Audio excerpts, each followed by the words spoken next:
All right, so let's do some practice problems here.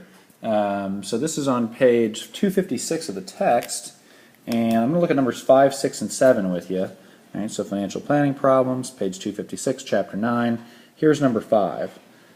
It says Sharon is considering the purchase of a car. After making the down payment, she'll finance $15,500. She's offered 3 maturities: a 4-year loan where she pays $371.17 a month, a 5-year loan where she pays $306.99 a month, and a 6-year loan where she pays $264.26 a month. The 4-year loan's not in her budget. So how much interest will she pay if she pays the 5-year loan or the 6-year loan? Okay, this is actually a pretty, and then it says, well, what would she choose if she just based it on interest? Well, you can already probably guess, right, that if it's between the 5 and the 6, the 5 is going to be less interest, and she would pick the 5. That's the bottom line. But talking about the numbers, we can do that in a second. Now remember what I said in my slides, my voiceovers there. The 4-year loan ought to be the max of what you ever take out for a car loan in my world. So if you're borrowing for longer than 4 years, then you're buying too expensive of a car for you. That's how I figure it.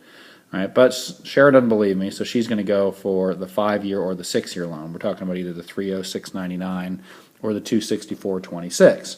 Okay, well, how much in interest does she pay? This might sound harder than it actually is. There's no financial calculator step to this at all. I think I said during my voiceovers about the financial calculator, there's really not that much of that here. More of it's just arithmetic. So let's take that $306.99, and if that's a 5-year loan, that's 60 payments. So 60 payments of $306.99. This is the 5-year. Conversely, the 6-year, right, will be $264.26, and there'll be 72 of those payments, right? It's a 6-year loan. So let's just do the multiplication here. So I'm in my calculator, and I'm going to say $306.99 times 60, $18,419.40. So $18,419.40. Right. For the 6-year loan, it's $264.26. I mean, look at this. It's only $42 more a month. All right, that's not that big of a difference, but she has to pay it for a whole extra year. Wow, that stinks. So in interest, $19,026. Now everything, and 72 cents. Now everything in these two piles of money that she would pay for one alternative or the other is interest, except the purchase price of the car. So $15,500 is that amount. So if you want to think about how much interest for the 5-year, it would be the $18,419.40 minus $15,500, right? And the difference is $29.19.40. That's how much interest. For the 6-year, of course, she has to pay out over time $19,026.72 minus, again, $15,500. So $35.26.72 is the difference. Okay, well, obviously you end up paying about an extra $600 of interest when you go with the 6-year loan over the 5. Now, I'll give you a disclaimer here that I should have maybe mentioned more in my slides this week. For both chapters 9 and 10, when we were talking about mortgages and taking that 15-year loan versus 30-year loan, yes, it's true that with the longer payment time, right, you pay more in interest. But remember, too, the present value of some of these dollars are different than others. So these dollars that you pay in year 6 are not the same as dollars in year 1 or 2 or 3. They're less valuable. And the same disclaimer goes with the housing stuff from chapter 10. It is true that a 15-year loan you pay a lot less interest than a 30-year loan, but some of those payments that are way in the future, there's hundreds of thousands of dollars of interest sometimes, but those aren't in present value terms, and to act like they are is kind of overstating how bad the 30-year can be vis-a-vis the 15. So I was just thinking about that as we were going through this. So the answer to this question is, well, which would she pick based on just interest alone? She'd pick the 5-year, right? It's about $600 less in interest. The next question here says, okay, what if she had been able to afford the 4-year loan instead? Then how much would she have saved compared to the 5-year loan?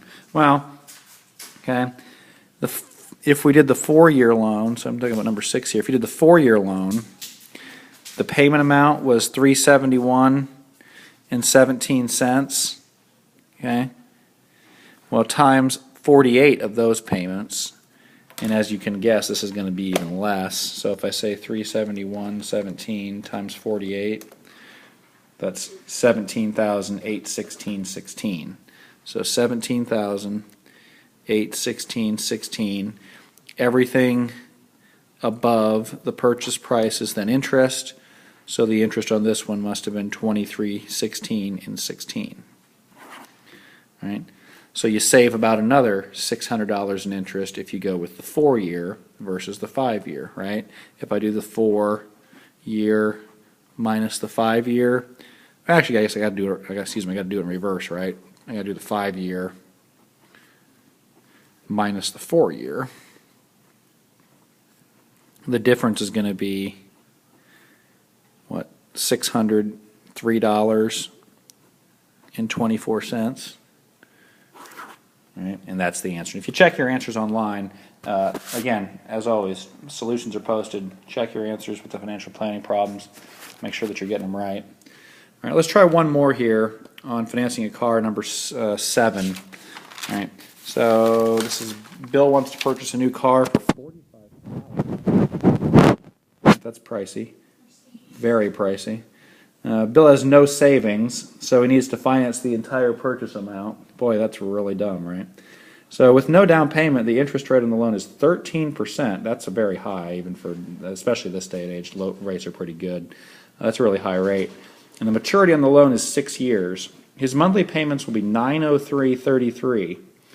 Now, Bill's monthly net cash flows are $583. That means, remember, we go back to Chapter 2 with cash flows. That means he has $583 extra hanging around every month. Well, of course, with a $903 car payment, you've more than eaten that up. So what's he going to do? He also has a credit card with a $10,000 limit and an interest rate of 18%. So if he charges the difference on the credit card every month, effectively taking out a second loan to pay the balance there, then what's his credit card balance going to be after a month, and then after 2 months? All right.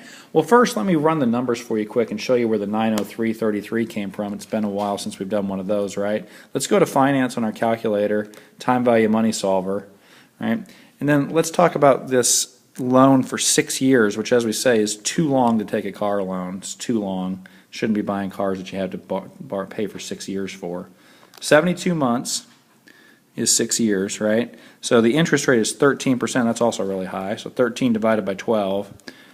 Okay. Now when you do that and you scroll down, all those 3's pop in there. If you're using a BA2 instead, then if you're doing one where you got these kind of repeating decimals, I know it seems crazy, but if you want to get the dollars down to the to the penny, you kind of need to switch the decimal places and run around with 8 or 9 decimal places, which is wacky.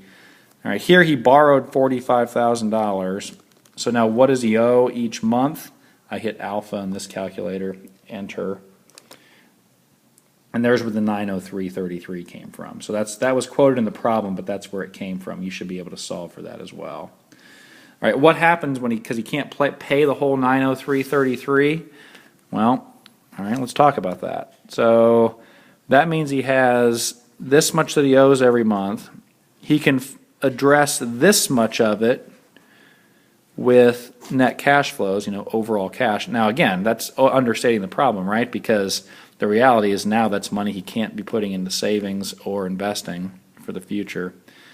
So we're down to now a negative 320.33 balance. This is his balance due, so it's actually kind of negative in sign. So what's he got to do? He's got to charge this amount on the credit card. Okay. Well, that's the amount on the credit card, and in 1 month, what finance charges will he have? It says the credit card rate is 18%, yes? So next month,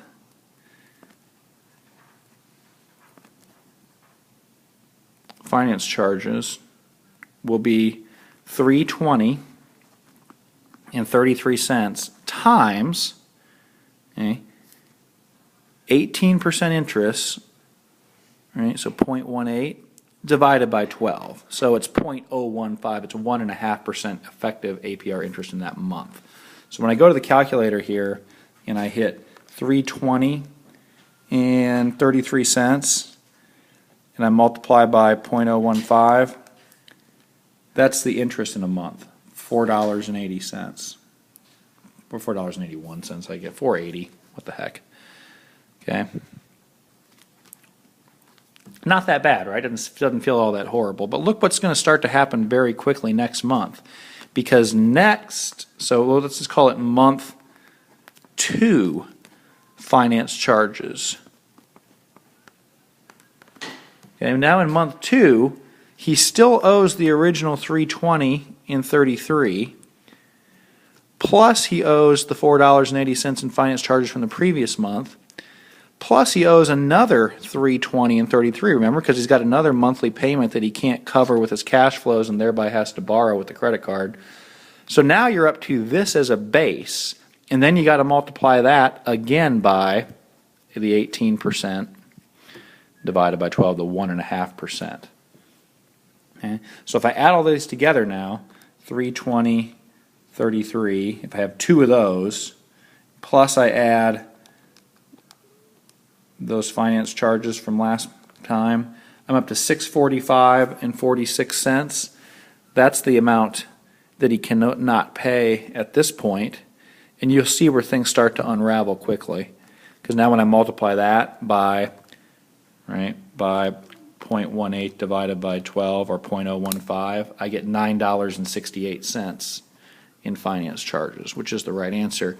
I mean, look, these are going up, and they're going up at an accelerated rate, right? You got compounding interest working against you in this case as a borrower. All right, so there's a couple problems like that to check out in your homework and problems for this chapter. Also, this will be fair game for our Unit 2 test as well. All right, I'm going to post this clip right here, and then I'm going to turn and do a couple home problems for Chapter 10, so halfway through for the week here. Okay, see you in a second with those.